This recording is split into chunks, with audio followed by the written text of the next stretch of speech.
আমি অন্তর্বর্তী সরকারকে বলবো, যদি এই ধর্ষকদের বিচার না করা হয় তাহলে বাংলাদেশের জনগণ এমন আন্দোলন করবে যে আন্দোলনের মাধ্যমে তারা নিজেরাই বিচার হাতে তুলে নিতে বাধ্য হবে। আমরা চাই না যে জনগণ নিজেরা বিচার করুক, বিচার নিজেদের হাতে তুলুক, এটা আমরা চাই না।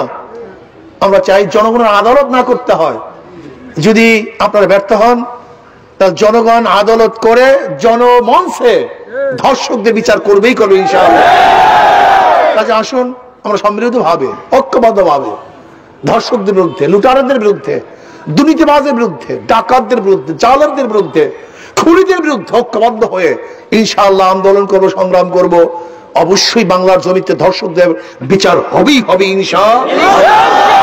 আমাকে আমাদের সবাইকে এই জালেমের বিপক্ষে, ধর্ষকদের বিপক্ষে এবং মাজলুমের পক্ষে, যারা ধর্ষিতা হয়েছে তাদের পক্ষে সুস্থ বিচার এবং ন্যায় বিচার যেন প্রতিষ্ঠিত করতে পারি, আল্লাহ আমাদের সবাইকে সেই তৌফিক দান করেন।